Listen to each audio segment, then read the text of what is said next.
Good evening from St. Peter's in Hove. This is Father Alexander here. Welcome back. I was away yesterday, but never mind. And I'm talking about funerals. And in particular, I'm talking about the funeral mass. And indeed, this what I'm going to say now applies equally well to the funeral service, the liturgy of the word. The first part of the mass is the liturgy of the word. We have the collect in which we pray for the deceased person, they may be saved. And then we have a reading from the Old Testament, followed by a psalm, followed by the gospel. In Easter time, you could have a reading from the New Testament, followed by a psalm, followed by the gospel. And when you come to prepare a funeral, the priest will take you through the readings, or he'll point you to some website where you can access all the readings. If you just put into Google Catholic funeral readings, you'll see the variety of readings that are there. As a matter of fact, even though people have this choice of readings, they tend to almost always choose two or three readings.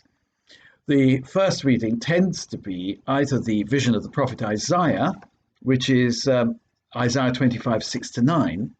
On this mountain, the Lord of hosts will prepare for all peoples a banquet of rich food. The vision of the messianic banquet on God's mountain, in which the mourning veil that covers all people will be wiped away, taken away, and the tears be wiped away, and everybody will be happy. That is a wonderful reading. That's one of them.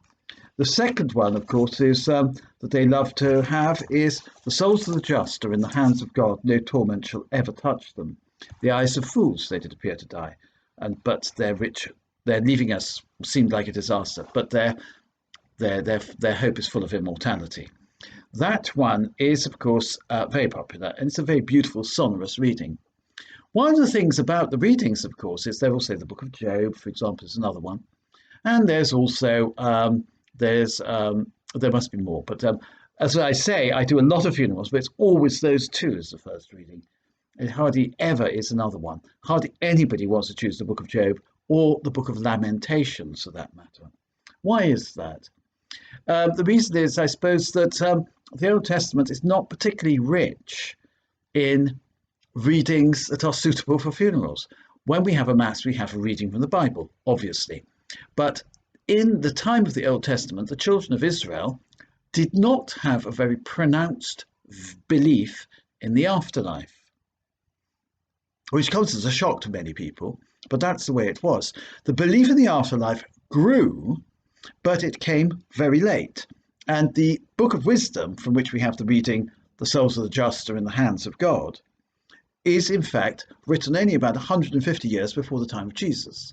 It was written not in Hebrew, but in Greek, and was probably written outside the Holy Land in Alexandria in Egypt. And of course, even the word soul is a Greek word, psyche. It's not a Hebrew word. Sometimes you say that Adam became a living soul. The word nephesh means living being and so on. Soul doesn't really make sense in the Hebrew word. A soul just means a living person. But the idea of a soul as distinct from a body is very much a Greek idea and came late to the Jewish world picture. The other thing is, of course, we see death, don't we, as a separation of soul and body. His soul has now left his body. He is dead. Or I'm waiting for the soul to leave the body, or that is the moment of death when the soul leaves the body. When the children of Israel saw somebody die, they didn't actually see it in those terms. They saw the person die, and that was it. They didn't say, "Oh, his soul is now separated from his body." They didn't really think in those terms, and of course, they didn't think in the terms that one day the soul will be reunited with the body, which is what happens at the resurrection of the dead. I'm not sure how often we think about the soul being reunited with the body being reconstructed as a resurrectional, as a resurrected body, and coming back to life.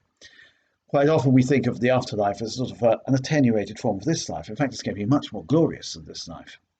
So when it comes to readings from the Old Testament, we're a little bit stuck, and we only have those readings to go with.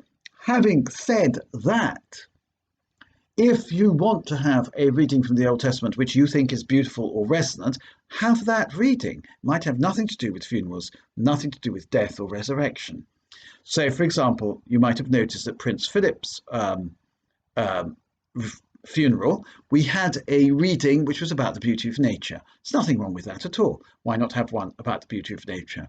Why not have one about, let's say, Adam and Eve in the Garden of Eden? Why not? I mean, the reading is there to comfort the survivors. It's also there to encourage people, to make them think, to bring them to a greater belief in God. So, really, the choice is pretty wide.